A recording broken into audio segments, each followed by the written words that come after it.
You know, I was thinking recently about how many women have accidents because of the stress of men. So we know that men are worse drivers, right? Ask any insurance company. They are reckless. They speed. They're just selfish. Not all men, okay? But reckless and selfish and get people unalived all the time, right? Because of that. Now, women, usually their accidents are because they're distracted. Why do you think they're distracted? What could distract them? Could it be the burden of dealing with men? Like, when I think, or just patriarchy, okay? Maybe I won't blame it all on men, but on patriarchy. So, for instance, when I was a kid, I remember this woman died in a car accident in Nashville because she was putting makeup on while she was driving. She hit a truck, went under the truck, and trigger warning, was decapitated. Do you know how much I heard, like, victim blaming or just being like, well, that's it. She put makeup on. Yes, was it irresponsible? Yeah, obviously. Shouldn't be doing makeup while you're in your car. But when I think about the things that led up to that, men are never have to wear makeup, right? I don't wear makeup, but that's a privilege. It's a choice, but it's also a privilege, right? I have pretty good skin. I have whatever. I don't need to go into all that. Y'all know what I'm talking about. So a lot of women feel the need to wear makeup because of the intense, unachievable beauty standards and how much you get screwed under patriarchy if you aren't pretty. If you're not even at least playing the game and trying, right? You get screwed. And I don't even mean like not getting picked. That's not even what we're talking about.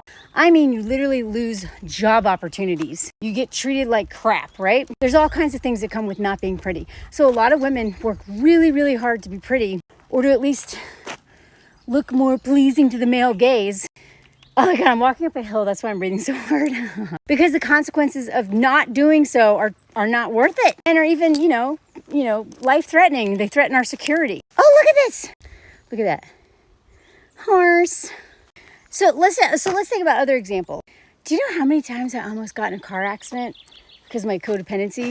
And a lot of times it was about this pressure to take care of other people or responding to that crazy ex who blew up my phone all the time. One of my family members is married to a man who probably texts her 30 or 40 times a day. I cannot have a conversation on the phone with her without this man interrupting. And she always hangs up to answer his questions. And I'm like, God, why do you do that? She's like, because if I don't, he'll just keep calling.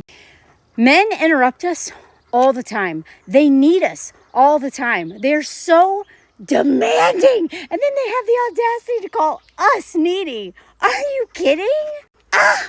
And so let's get back to sleep. How many women have sleep problems because of men? Because these men need to be next to us. Why? They're like vampires. Having us in the bed next to them, it calms them down. Great, good for you. What about us? Great, we don't sleep at all because you need to have something next to you that helps you sleep.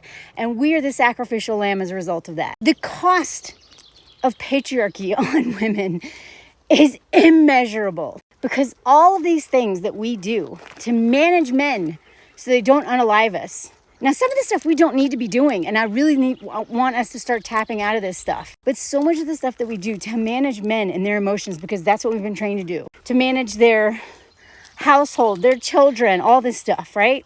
It's exhausting, and they're slowly killing us, y'all. Sometimes quickly, sometimes slowly, but they are killing us. And so if they don't, how many times have women been in car accidents or other accidents because of the demands of a man in their life? But on the record, car accident. It doesn't say that he was blowing up her phone nonstop. She was, going into a trauma response of like, oh my God, I got to answer it. Now, I'm not saying men don't have all kinds of trauma responses too. That's why we're in this hellhole, is because they're full of trauma they won't deal with. So then we pay the price. They pay the price. The whole world pays the price, but usually women and children pay the biggest price. And then you add on top of that whiteness and how much damage and destruction that does, and capitalism, and all these things are all tied together, right? But the invisible cost, the deadly cost of these systems that never go on the record, right? And like I've said before, I don't care if he hits you or not. He's killing you through your nervous system, through stress on your body, through no sleep. Y'all, that men are not going to change anytime soon, probably. I hope they do. They probably won't. Most of them won't. Some of them are, and they're awesome. I'm married to one of them. But most men are not going to change. And I'm not waiting. I'm not waiting. I don't want any more years of my life taken off because of men. And I really want women to start, like, we got to start focusing on ourselves. If you are someone who dates and marries men, are friends with men, have male family members who are stressing you the F out, please understand they're taking years off your life. They are. And it's not just men who are stressing women out.